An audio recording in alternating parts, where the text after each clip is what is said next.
নমস্কার, আপনারা দেখছেন ওঙ্কার বাংলা। আপনাদের সঙ্গে রয়েছে আমি সৌমি। নজর রাখবো শহরের গুরুত্বপূর্ণ খবরের দিকে। প্রথমে যে খবরের দিকে নজর রাখবো, দ্বিতীয় দফা তথা অন্তিম দফা ভোটের আগে যে নিরাপত্তা বেষ্টনী গড়ে উঠছে তাতে নিশ্চিতভাবে বলা যায় গতবারের চেয়ে আরো কঠোর নির্বাচন কমিশন। এই 7 জেলার ভোট নিয়ে কার্যত যুদ্ধ পরিস্থিতির সৃষ্টি হয়েছে বলে মনে করা হচ্ছে। রাজ্যের মুখ্য নির্বাচনী আধিকারিক মনোজ আগরওয়াল স্পষ্টভাবে জানিয়ে দিয়েছেন, কোন রকম অশান্তি বাধা দান বরদাস্ত করা হবে না।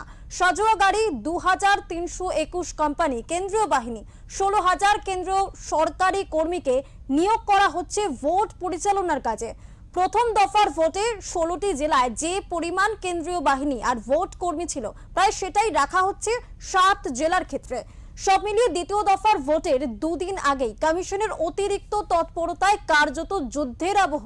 কলকাতার গলিগলিতে বসেছে সিসি ক্যামেরা, জারি হয়েছে কঠোর বিধিনিষেধ। দ্বিতীয় দফার আগে সব কেন্দ্র থেকে প্রায় 1000 দুষ্কৃতীর তালিকা তৈরি হয়েছে। চিহ্নিত দুষ্কৃতীদের বিরুদ্ধে আগে ভাগেই ব্যবস্থা নেওয়া হবে বলে জানা গিয়েছে কমিশন সূত্রে। বুথের ত্রিসীমানায় দেখা যাবে না দুষ্কৃতীদের, আশ্বাস দিয়েছে নির্বাচন কমিশন।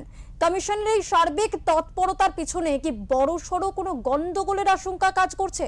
শেষ দফার ভোট, বিশেষ করে তৃণমূল এবং বিজেপি যে সর্বোত্তম শক্তি দিয়ে ভোট ময়দানে নামবে তা বলাই বাহুল্য। কি হতে চলেছে বুধবারের ভোট, যেখানে রয়েছে কলকাতা, হাওড়া ও 2 দক্ষিণ 24 পরগনার মতো হাই ভোল্টেজ জেলাগুলি।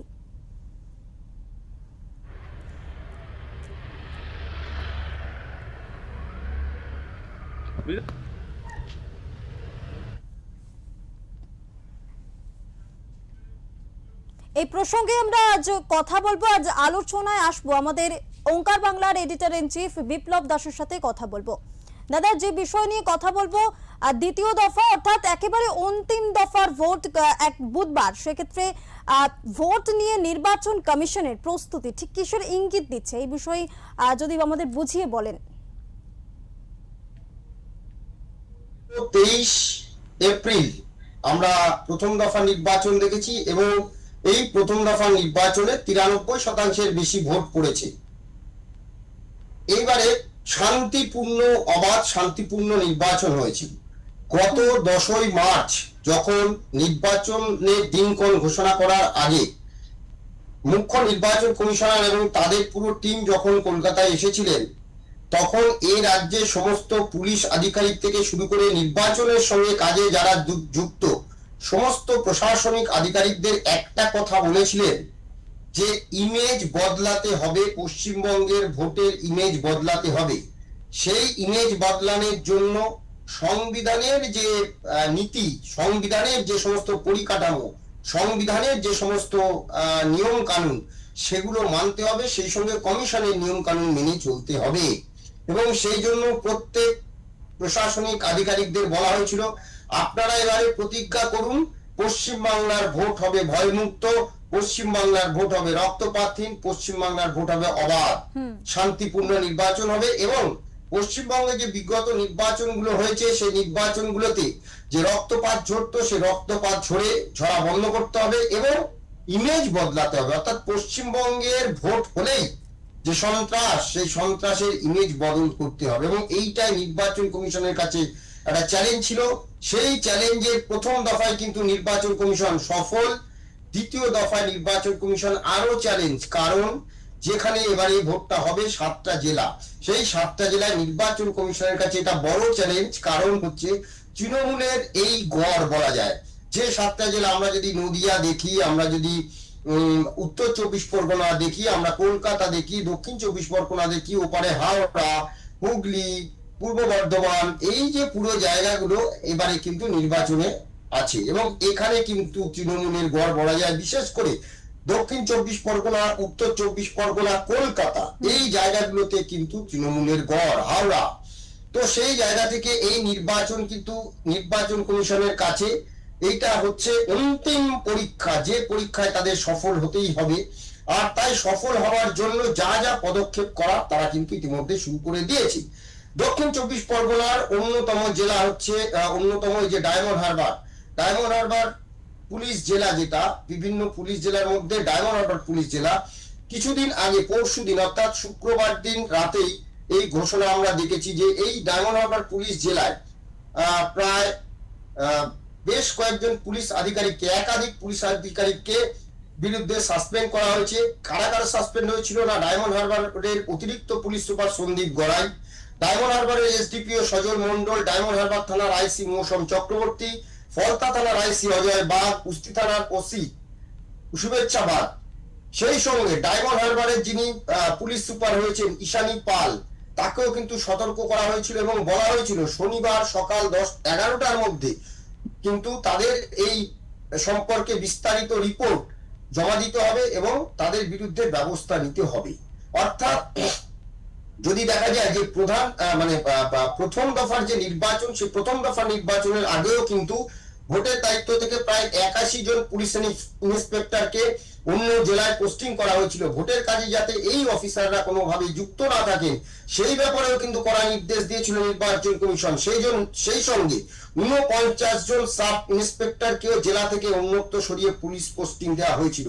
তাই এইবার কমিশনের কাছে কিন্তু একটা চ্যালেঞ্জ যে দ্বিতীয় দফা নির্বাচন সুষ্ঠুভাবে করতে হবে। আর দ্বিতীয় দফা নির্বাচন সুষ্ঠুভাবে করার আগে কলকাতা, দক্ষিণ 24 পরগনা এবং পুলিশ এবং নির্বাচনী আধিকারিকদের সঙ্গে কলকাতার ধনধন্য অডিটোরিয়ামে বৈঠক হয় এবং কমিশন সূত্রে যা খবর পাওয়া গেছে যে বৈঠকের আগে আইন শৃঙ্খলা রক্ষার জন্য কলকাতার police commissioner, police super, OC, IC সমস্ত পুলিশ আধিকারিকদের কড়া বার্তা দেওয়া হয়েছে এবং পরিষ্কারভাবে বলে দেওয়া হয়েছে যে যদি কোনো নিজেদের এলাকার মধ্যে, কোনো থানায় নিজেদের এলাকার মধ্যে যদি কোনো রকম বিস্ফোরক উদ্ধার হয় বা কেউ ভয় দেখানোর কৌশল নেয়, তাহলে সংশ্লিষ্ট থানার ওসি এবং আইসি কে নজিরবিহীন শাস্তির মুখে পড়তে হতে পারে, কাউকে ছাড় দেওয়া হবে না, এটা একদম পরিষ্কার। এবং এই সমস্ত ক্ষেত্রে 24 ঘন্টার মধ্যে পদক্ষেপ করতে হবে। এবং রবিবারের এই বৈঠকে, গুরুত্বপূর্ণ বৈঠকে উপস্থিত ছিলেন কলকাতা উত্তর, কলকাতা দক্ষিণ, দক্ষিণ 24 পরগনার ডিইও এবং পর্যবেক্ষকরা। এবং এই বৈঠকে যিনি ছিলেন কমিশনের বিশেষ পর্যবেক্ষক সুব্রত গুপ্ত, এই সুব্রত গুপ্ত যিনি কিন্তু বাংলার মানুষকে আশ্বস্ত করেছেন যে এবারের ভোট কিন্তু অবাধ এবং শান্তিপূর্ণ হবে। শুধু তাই নয়, ভোটের আগে এই যে আইন শৃঙ্খলা পরিস্থিতি স্বাভাবিক রাখা এবং এলাকায় শান্তি বজায় রাখার জন্য পুলিশ প্রশাসনকে পুরো মাত্রায় সক্রিয় হওয়ার নির্দেশ দিয়েছে। এবং কমিশনের যেটা লক্ষ্য যে প্রথম দফায় 90% বেশি ভোট পড়েছে। বাংলার মানুষ এবারে কিন্তু বরাবরই ভোটদানে উৎসাহী। কমিশনের যেটা বক্তব্য যে বিগত নির্বাচনগুলিতে দেখা গেছে যে প্রায় 80%-এর কাছাকাছি কিন্তু পোল হয়, অর্থাৎ ভোটদান হয়। বিগত নির্বাচনগুলোতে হয়েছে, সেটা যদি আমরা দেখি 2011 সাল থেকে দেখি, সব নির্বাচনে কিন্তু পশ্চিমবাংলার একটা ট্রেন্ড 80% নির্বাচন, অর্থাৎ নির্বাচনে ভোট পড়ে। কিন্তু কমিশনের লক্ষ্য ছিল যে আরো বেশি ভোট ফেলতে হবে, আরো বেশি ভোট করতে হবে। তাই কারণ হচ্ছে ভোট দেওয়া মানুষের মৌলিক অধিকার। তাই মানুষের মৌলিক অধিকার যাতে বজায় থাকে সেই জন্য মানুষকে সুস্থভাবে বুথে নিয়ে আসতে হবে, অবাধ শান্তিপূর্ণ নির্বাচন করতে হবে, ভয়মুক্ত পরিবেশে ভোট করতে হবে। তাই 90%-এরও বেশি মানুষ যাতে ভোটমুখী হন, অর্থাৎ 93% ভোট পড়েছে। কমিশন চাইছে সেটাকে দরকারে 98-100% পোল করা হবে। কিন্তু সেই জন্য সাধারণ মানুষকে আশ্বস্ত করে কমিশন জানিয়েছে আপনারা নির্ভয়ে ভোট দিতে যান, আমরা রয়েছি। এবং সেই সঙ্গে যিনি সিইও আছেন মনোজ আগরওয়াল, তিনি কিন্তু বিভিন্ন জায়গায় ঘুরে বেড়াচ্ছেন। প্রথম দফার আগেও বিভিন্ন ডিস্ট্রিক্টে ঘুরে বেরিয়েছেন, দ্বিতীয় দফায়ও কিন্তু তিনি বিভিন্ন জায়গায় ঘুরে বেড়াচ্ছেন। আজকেও কিন্তু অনেকগুলো জায়গাতে তিনি গেছেন। এবং শুধু তাই নয়, এই যে সমস্ত জায়গায় কোথায় কোথায় কি হচ্ছে না হচ্ছে তার কিন্তু পুরো লাইভ ফিড, সিসিটিভি সমস্ত কিছু ক্যামেরার মাধ্যমে দেখা হচ্ছে। এবং বুথের মধ্যে যাতে ভোটার ছাড়া অন্য কেউ প্রবেশ করতে না পারে সেই জন্য কিন্তু প্রচুর কি বলে ব্যবস্থা নেওয়া হচ্ছে এবং সিসি ক্যামেরা থাকছে এবং বুথের ভেতর ভোটের আধিকারিক ছাড়া অন্য কেউ যাতে প্রবেশ করতে না পারে সেটা দেখা হচ্ছে। সেই সঙ্গে আজকে কাকদ্বীপেও কিন্তু গেছেন মনোজ আগরওয়াল। এবং আমি জানি না মানে আমাদের কাছে সেই এটা রয়েছে কিনা, কাকদ্বীপে গিয়ে কি বলেছেন সেটা যদি একবার। হ্যাঁ, একেবারে কাকদ্বীপ থেকে মনোজ কুমার আগরওয়াল ভোট প্রস্তুতি নিয়ে ঠিক কি বলেছেন একবার দেখে নেব সেটাই। এখানে আমরা সব ক্যান্ডিডেট এজেন্ট সঙ্গে কথা বললাম, ওদের কি শঙ্কা আছে নিয়ে আছে, কিছু প্রবলেম হচ্ছে না হচ্ছে, আমরা প্রিপারেশন যে চলছে ইলেকশনের মূল্যায়ন করলাম, এসব নিয়ে করতে এলাম। যেটা আছে স্যাটিসফ্যাক্টরি পজিশন আছে এখানে। আমরা সবাইকে রিকোয়েস্ট করলাম যে ফ্রি অ্যান্ড ফেয়ার ভোটিং করবেন আপনারা। আমরা তৎপর আছি, আমরা কোনো যেটা আছে অ্যালাউ করবো না, ভুয়ো ভোট या ভোটে চুরি या হুমকি টুমকি যেটা আছে। মানুষকে আছে রাইট দিতে হবে কি আপনার ভোট আছে আপনি দিয়ে আসুন। আমরা সবাইকে আশ্বস্ত করতে এলাম যে আপনারা যান ভোট দিন। ভোটিং পার্সেন্টেজ এখানে 76, 80, 82 থাকে। আমরা বললাম যে আপনি 90 থেকে বেশি করুন, প্রত্যেক আসুন, এগিয়ে আসুন। এটা ডেমোক্রেটিক রাইট আছে, স্ট্যাচুটরি রাইট আছে, ফান্ডামেন্টাল রাইট আছে। আপনারা গিয়ে ভোট দিয়ে আসুন যেটা আছে। অল পলিটিক্যাল পার্টিকে বললাম কোঅপারেট করুন, আমরা খুব সখ্ত অ্যাকশন নেব। যে আমাদের আটকাবে খুবই সখ্ত অ্যাকশন নেব আমরা। প্রত্যেক বুথে আমাদের সিসিটিভি আছে, লাইভ ফিড আছে। কোনো বুথে কমপ্লেন্ট হবে, 10 মিনিট আগেই হয়েছিল, 10 মিনিট পরেই দেখবো, আমি স্ক্রোল ব্যাক করে দেখতে পারবো। আর 100 মিটার ভিতরে বুথে কেউ ঢুকতে পারবে না, সিএপিএফ এরিয়া থাকবে। ওটা সিএপিএফ যে আছে ভোটার কার্ড ছাড়া, সিএপিএফ যেটা আছে আপনার যে আছে ডিএম সার্টিফিকেট ছাড়া, ইয়ে খাবার নিয়ে আছে, জল নিয়ে আছে, কেউ ভিতরে ঢুকতে পারবে না। বাইকের নির্দেশিকা তো আমাদের আছে, কোনো বাইক নিয়ে মাত্রাপুরি অ্যালাউ করা যাবে না। এটা একদম তৎপর আছি। কাল থেকে 72 আওয়ার্স হয়ে যাবে, আমরা দেখবো এটা বাইক মিসিউজ হবে না। আর পুলিশকে সিএপিএফকে আমরা ওরা চেয়েছিল, আমরা অনুমতি দিয়েছি যত বাইক আছে আপনারা চান এটা হায়ার করার জন্য, রেগুলেশন করার জন্য, ডিউটি জন্য শুরু করে যেতে হবে আপনাকে, এরিয়া ডমিনেশন জন্য, কনফিডেন্স বিল্ডিং মেজার জন্য, ইলেকশন দিন কোনো অর্ডার রেসপন্ড করার জন্য। তো আপনি এটা রেগুলেশন করতে পারেন। আমরা ট্রান্সপোর্ট সেক্রেটারিকে নিয়ে যেটা ভালো আছে অন্য গাড়ির জন্য দিই, ফিক্স করার পরে ওটা আমরা দেবো। 100% নজরদারি থাকবে। আমরা দেখলাম মনোজ কুমার আগরওয়াল কাকদ্বীপ থেকে ঠিক কি বললেন। যেমনটা দেখা গেল প্রথম দফার থেকে কিন্তু আরো বেশি কড়া নজরদারি রয়েছে দ্বিতীয় দফার নির্বাচনে। আমরা ফিরবো আলোচনায়, আমাদের সঙ্গে রয়েছেন আবারও দাদা মনোজ কুমার আগরওয়াল। তিনি বারংবার বলছেন যে অবাধ শান্তিপূর্ণ ভোট চাই এবং বুথের আশেপাশে ভোটার কার্ড ছাড়া কিন্তু বুথে প্রবেশ নিষিদ্ধ, এবং তিনি যেমনটা জানাচ্ছেন যে হুমকি বরদাস্ত করা হবে না, হুমকি দিলে নজিরবিহীন ভাবে পদক্ষেপ নেওয়া হবে। একদম, যেটা আমি আগে বললাম যে মনোজ আগরওয়াল তিনি কাকদ্বীপেও গেছেন, আরো বিভিন্ন জায়গায় ঘুরছেন, তিনি তো যা বলেছেন। এবার যেটা বলছিলাম যে আমরা যদি প্রথম দফা নির্বাচন দেখি, সেই প্রথম দফা নির্বাচনে প্রায় 2700 কোম্পানির মতো, প্রথমে 2707 বলা হয়েছিল, পরে সেটা আরো 300 কোম্পানির মতো বাড়ানো হয়েছিল 2700, অর্থাৎ 16টা জেলায় 2700 কোম্পানির মতো কিন্তু কেন্দ্রীয় বাহিনী ছিল, 40,000-এর বেশি পুলিশ ছিল। এইবারে কিন্তু এই 7টা জেলায় যে নির্বাচন হচ্ছে, এই 7টা জেলায় কিন্তু সেম অর্থাৎ কেন্দ্রীয় বাহিনী থাকবে। সেই সঙ্গে 2321 কোম্পানি কেন্দ্রীয় বাহিনী থাকছে আপাতত। এটা কিন্তু ভোটের জন্য, বাকি কিন্তু রিজার্ভ রাখা রয়েছে আরো বেশি। এই যে এবং 16,000 কেন্দ্রীয় সরকারি কর্মীকে ভোটের কাজে ব্যবহার করা হচ্ছে 8 জেলার মানে 7 জেলার ক্ষেত্রে। এছাড়া আমরা যে ছবিগুলো কিছুক্ষণ আগে দেখছিলাম, যে আজকে সকালবেলায় একটা ছবি আমরা দেখতে পেরেছি সংবাদ মাধ্যমের বিভিন্ন জায়গায়। ছবিটা কি না, দেখা যাচ্ছে যে একটা সাজোয়া গাড়ি রয়েছে, অর্থাৎ সেনাবাহিনী যে সাজোয়া গাড়ি নিয়ে, অর্থাৎ 144 দ্বারা হোক বা আমরা যে গাড়ি দেখতাম কাশ্মীরের রাস্তায়, যে গাড়িগুলো কলকাতা এবং শহরতলি এবং বিভিন্ন জায়গায় আমরা কিন্তু দেখতে শুরু করেছি, সেই গাড়ি থরে থরে গাড়ি দাঁড়িয়ে রয়েছে এবং সেই গাড়ি গ্রাউন্ড জিরোতে দাঁড়িয়ে রয়েছে। এবং খোদ সিআরপিএফ এর যিনি ডিরেক্টর জেনারেল অর্থাৎ ডিজি জ্ঞানেন্দ্র প্রতাপ সিং, তিনি এক্স হ্যান্ডেলে তার ওই ছবিটা প্রকাশ করেছেন এবং যেখানে দেখা যাচ্ছে যে থরে থরে ওই গাড়িগুলো দাঁড়িয়ে রয়েছে।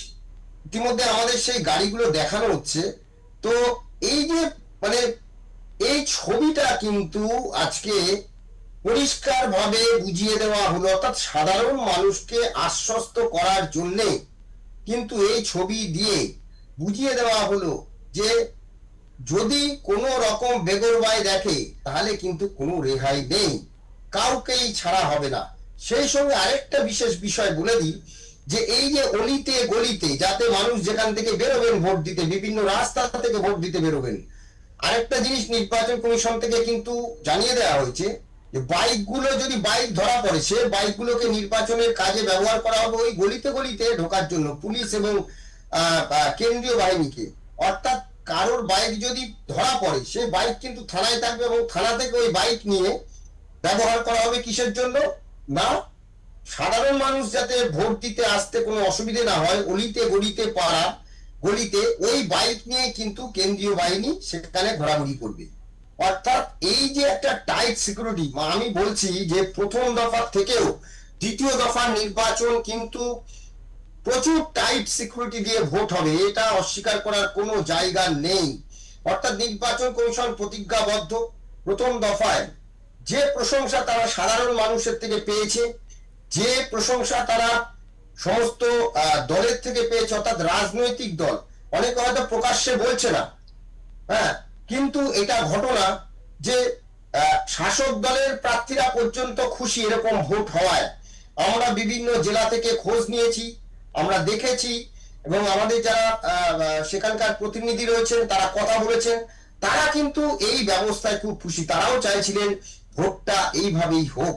কেন ভোটটা এইভাবে এতদিন হয়নি তাদেরও কিন্তু মনে প্রশ্ন, যে সাধারণ মানুষের ভোটে আমরা জয়ী হয়ে আসি, তবেই তো আমাদের মানে একটা খেলা যখন খেলতে যায়, যদি ফ্রেশ খেলা হয়, খেলার মাঠে নেমে যে জেতার একটা আলাদা আনন্দ থাকে, কিন্তু যদি চুরি করে জিততে যাই, তাহলে সেই জয়ের কি কোনো আনন্দ থাকে? এইটা কিন্তু জেলার অনেক নেতারা, শাসক দলের নেতারাও কিন্তু এই কথাটাতেই বলেছেন যে আমাদের যা স্ট্রেংথ ছিল, সরকার যা কাজ করেছে, আমরা অনায়াসে জিততে পারতাম, এতদিন যা যা হয়েছিল এগুলো করার কোনো প্রয়োজন ছিল না। বহু নেতা কিন্তু আড়ালে আবডারে এগুলো স্বীকার করেছেন। তো সেই জায়গা থেকে এইটা একদম পরিষ্কার যে আগামী 29 তারিখ, অর্থাৎ আর মাত্র কয়েক ঘন্টা, তারপরেই নির্বাচনের যে কি বলে প্রচার যে সময়, সেই সময় শেষ হয়ে যাবে, এবং তারপর থেকে কিন্তু নির্বাচন কমিশন, কেন্দ্রীয় বাহিনী তাদের কিন্তু ফুল ফর্মে তারা ইতিমধ্যে নেমে পড়েছে। এবারে তারা কিন্তু আরো জোর কদমে তাদের কাজ শুরু করে দেবে। তাই নির্বাচন কমিশন শেষ দফার যে ভোট, সেই শেষ দফার ভোট কিন্তু তাদের সর্বশক্তি প্রয়োগ করে এবারে নির্বাচন কমিশনের কাছে চ্যালেঞ্জ যে আর কোনো রক্ত ঝরবে না, এবারে অবাধ শান্তিপূর্ণ নির্বাচন হবে।